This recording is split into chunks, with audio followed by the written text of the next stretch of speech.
हाल ही में live debate के दौरान अंजना ओम कश्यप ने यूट्यूब एजुकेटर्स और ऑनलाइन टीचर्स के लिए दो कौड़ी के फ्रॉड जैसे शब्दों का इस्तेमाल किया। इसके बाद सोशल मीडिया पर बैकलैश भी देखने को मिल रहा है। आखिर एक पत्रकार को शिक्षकों पर ऐसी बेहूदी भाषा में हमला करने की जरूरत क्यों पड़ी? अंजना ओम कश्यप स्वतंत्र पत्रकारों से, रवीश से, अजीत अंजुम जी से आहत है। समझ में आता है कि सार्वजनिक साख के कम होने से उनका विचलित होना हो रहा है, लेकिन टीचर्स से क्यों?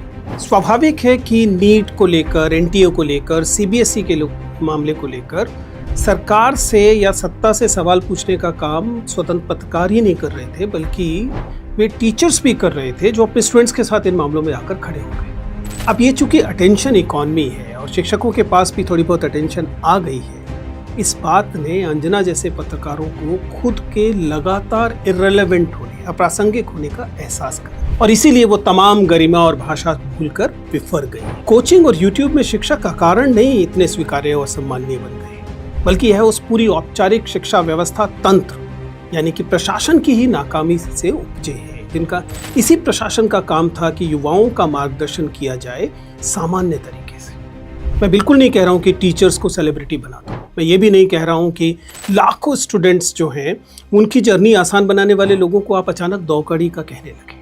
उनके कंट्रीब्यूशन को भी एक्सेप्ट करना चाहिए।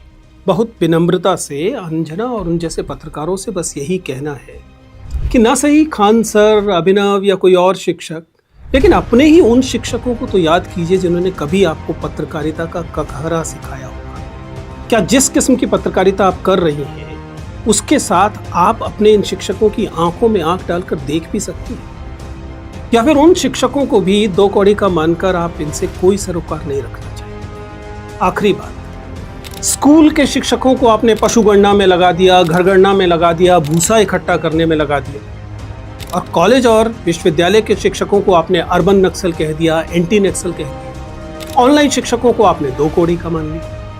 आखिर शिक्षक बिरादरी से इस नफरत का स्रोत क्या है?